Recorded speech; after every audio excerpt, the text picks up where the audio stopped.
A reliable Land Rover? Does that even exist? We're going to find out today. It actually does. You guys are going to be surprised. Let's get started.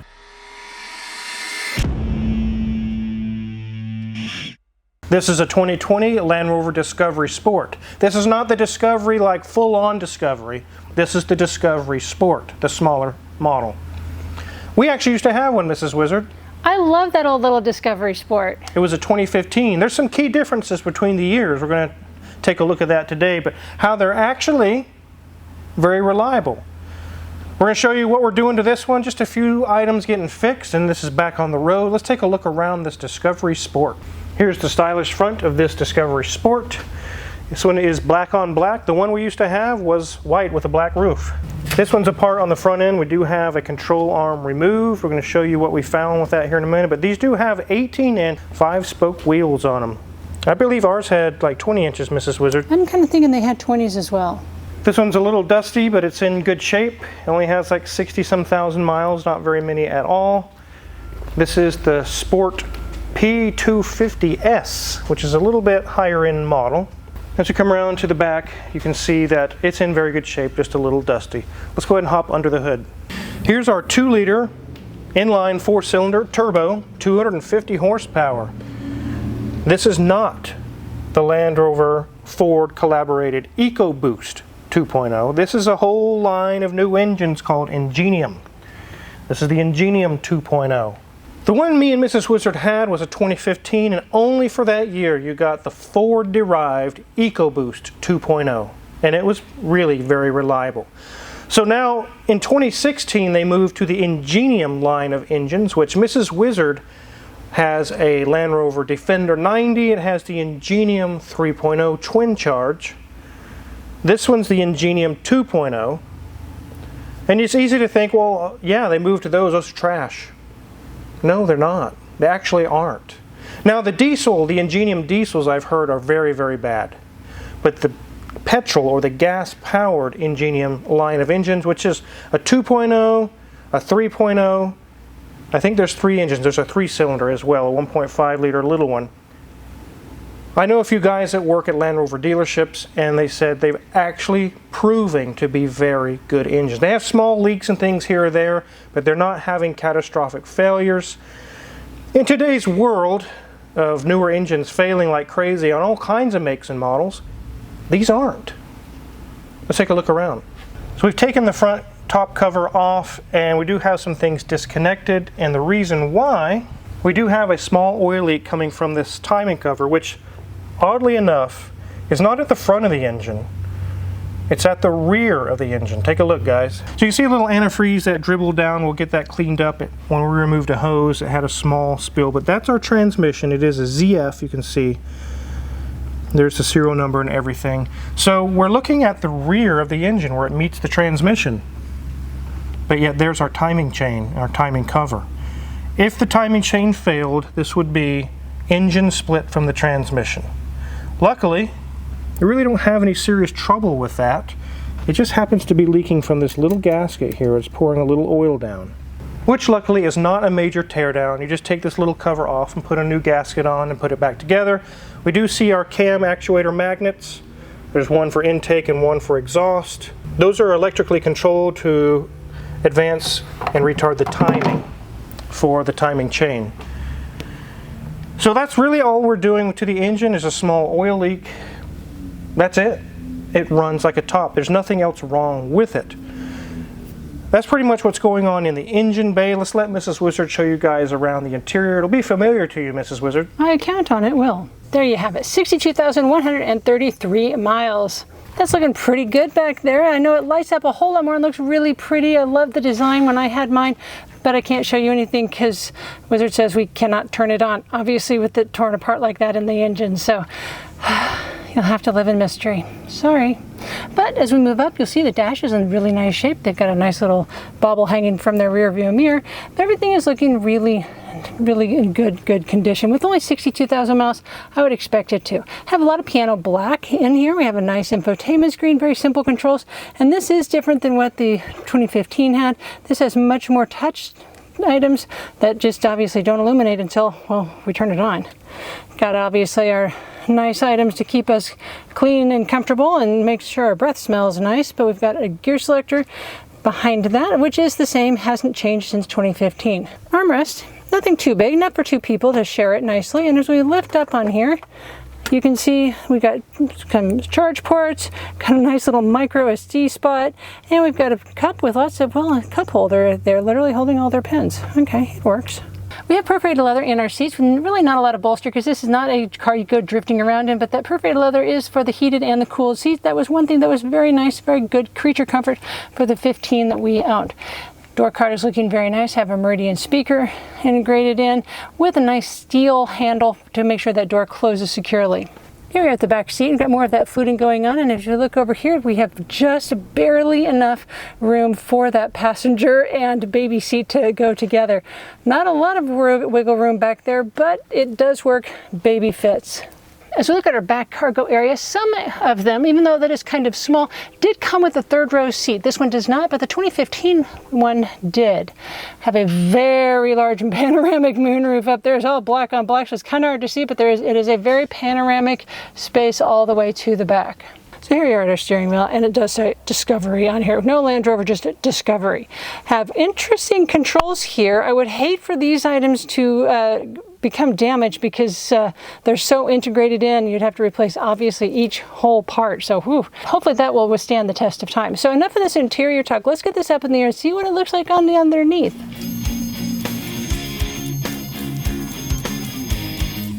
So we do have the belly pans removed. We can see the bottom of our Ingenium 2.0, our ZF transmission. There's a little bit of coolant leak where some coolant was spilled. Again, we'll be getting that cleaned up. But our AC compressor is easy to get to. It's right there. Up above that is our alternator. So nothing serious going on with leaks or anything with the bottom of the engine. We'll go ahead and check our brakes and things over here. They have about 40 to 50% remaining. Our CV boots are good. There's nothing loose here, but these lower control arms are giving some little bit of a clunking noise when you go under hard braking and then you get back on the accelerator. It's the small clunk going on. And it is these control arms that are having issues. So we're getting those replaced. That'll take care of it. Also, we're getting some sway bar links put on. There's a little bit of rattle going on there, but nothing serious going on with the suspension. No major repairs or anything like that. We'll check the other side. And you can see we have the control arm removed. There's our CV boot. Everything's good. Brakes are 40 to 50% remaining. We'll show you the control arm here in a minute. Here's our drive shaft. Everything appears to be in good shape. If we look back here, right under that big black hose there is where our oil leak was. We're getting that taken care of as we speak. Here's our exhaust coming off the engine. Kind of does a little curve. And comes back to a resonator chamber, and we have our rear drive shaft. What's interesting about this one is there's no drive shaft flange in the back. Take a look, guys. It's just a nut.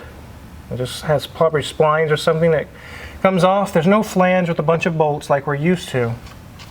Here's our differential in the back, nothing leaking there. We have some massive control arms in the back. Struts are not leaking. Our rear brakes are about 50 to 60% remaining in the back. Sway bar links are good. Wizard, I see what so many Land Rovers fail with, and this one doesn't have them. What's that? Airbags. Yes, good old coil spring suspension. When we bought Mrs. Wizard's Discovery Sport, it also had the coil springs, and we liked that. On purpose, we bought it that way. And in fact, with her brand new Defender 90, it has coil springs. It does not have the air suspension, which is an option on those. The salesman was actually confused. He said, "Don't you realize you're buying a Defender without air suspension?" And I said, "Exactly. I'm glad I am. I don't want the air suspension because when the warranty runs out, if it fails, I don't have to worry about air suspension, compressors, and all that. Springs rarely fail." He was like, "Okay then." Everything looks good over here. Brakes are 50 to 60%. The strut shock is not blown out. Sway bar link is not loose. Nothing loose over here. We do know that it's a 4-cylinder, which means single into 2 on the rear muffler. I don't see any other serious issues. Let's get this thing on the ground. So we have the driver's front control arm removed. I'll show you a few cracks here. We can see a crack that's running through the rubber all the way around here, and also on the other side there's some cracking starting to begin. And then inside of here you can see the rubber is really black because it's gotten soft and it's getting to where it allows forward motion of the front wheels a lot more than it should. This is moving in and out quite a lot. And the reason behind that is the cracking I just showed you on this joint is allowing the whole control arm to move back and forth. So what that means is whenever you're hitting the brakes, the wheels should be pretty solid, but they're going back and forth, forward and aft is the movement that we're seeing. It shouldn't have that much play, and just from age and time it's gotten to where that rubber is cracked. It's not really bad, it's probably still safe, but if we notice this is starting to fail, you don't just say, oh, let's pretend like we didn't see that. It's going to get worse. We're going to go ahead and get those replaced. They are kind of expensive. They're $500 a piece from the dealership. So we did, like I mentioned, we ordered aftermarket ones from FCP Euro, also a set from Worldpac, and they showed up and they don't even look the same. Let me go grab one of those and show you what I mean. This happens from time to time with suppliers, is that they'll say it fits your vehicle, you give them the VIN number, and then you actually get the part in the mail or shipped to you and you're like, oh, this is not the same. Let me show you what I mean. These two bushings don't look the same. It probably would still work. They're just manufactured differently, and maybe I could have accepted that, except for right here, this is smaller diameter than this one. This one measures like 1.083 inches. This one is 0.975. It's way smaller. In fact, Junior Mint tightened down the bolt and the thing would just still come out. This is not the right part. Also, this is not the same. They're going in the different directions, and also you see this little hook that comes out that ties into some more of the suspension. This one does not have it. This could work on a Discovery Sport, on maybe one of the base model or something like that, but we did call the dealership and we gave them the VIN number and told them what's going on, and they said, oh yes, you have completely different suspension on this model. You're probably only going to find this setup from us, the dealer. You're not going to find it in the aftermarket world, unfortunately. So instead of being $150, $200 a piece, they're now $500 a piece. That's unfortunate, but it has to be replaced. They're starting to crack. So it is unfortunate those are failing at 62,000 miles. Again, they haven't failed catastrophically. It's just that we noticed it during our inspection. And it's something that we can take care of while we're here. They may have lasted another 30 or 40,000 miles, but by that point, that play would have gotten worse and worse and worse. And control arms are not abnormal to need to be replaced once you get to the 100,000 mile mark. That's not abnormal. With Mrs. Wizard's Land Rover Discovery Sport we used to have, it did have a water pump failure, which, how did that go, Mrs. Wizard?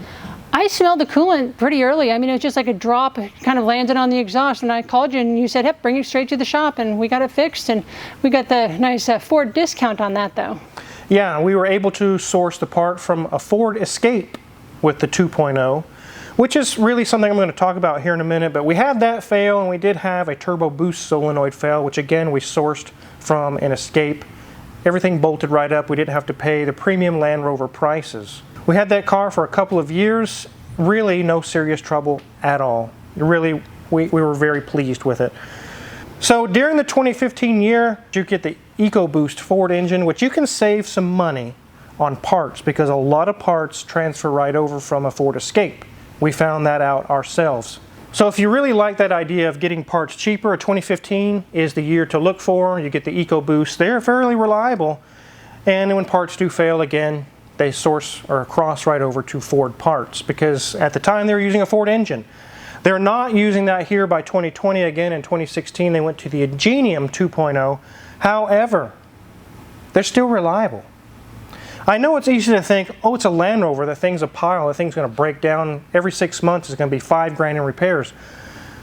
But I'm finding out, again, with my friends that work at a Land Rover dealership, and I've heard from other friends that work in independent European shops as well, the Ingenium 2.0s and 3.0s are actually proving to be very reliable. I was worried with Mrs. Wizard's Land Rover Defender 90. It has the inline 6. If you click the link in the description below, it takes you to a video we did on that. It is twin charge. It has a 48 volt electric supercharger and a turbocharger. And they work in tandem, blah, blah, blah. And it gets you 400 horsepower and 400 pounds of torque. And that thing's fast, Mrs. Wizard. Oh yeah, it gets up and goes. You'll be at a 90 mile an hour in no time in a 4x4. Basically almost a full-size 4x4. I contacted one of my buddies that works at a dealership and I said, man, are these things braking left and right? He goes, no. He said, I'm surprised. Some of these are getting 100,000 miles on them with nothing broken. So, a Land Rover today, some of the newer Ingenium engines are actually proving to be fairly reliable. Now, the rest of the vehicle is still Land Rover parts, but even at that, they're not failing as often as you would think. But when they do fail, like we found out with these control arms, they are going to cost more. But however, that's no reason to discredit or discount this entire vehicle due to reliability. Reliability is not the concern here. It's the fact that when it does fail, the parts are going to cost probably double. With these control arms starting to fail, again, it's not a safety concern now, but as you saw in the interior review, this customer does have a small child they carry in the seat behind them, and they want to make sure it's safe.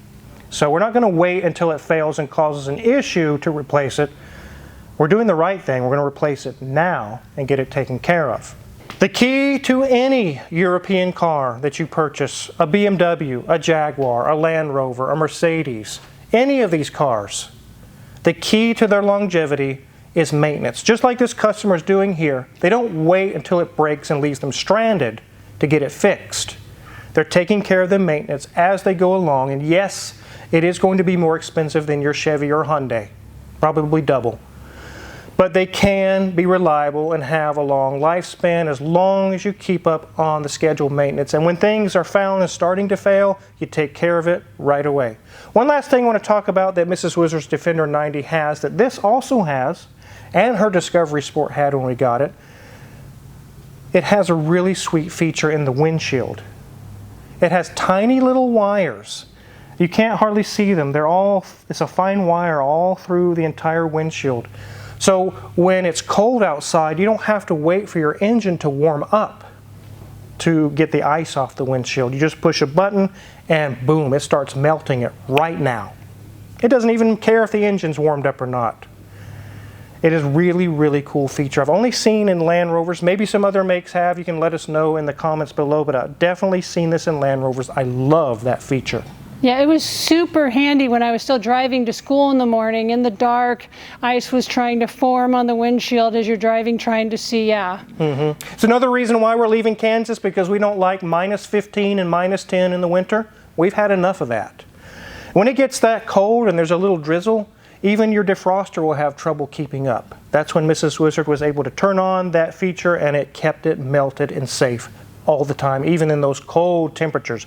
We're done with that temperature range, Mrs. Wizard. Oh, most definitely. I'm not a bad weather girl. Yeah, you guys can have that -15 and -10. No thanks. So is a Discovery Sport a reliable purchase? It can be. It actually can be. Is it going to be reliable like a Toyota or a Lexus? No.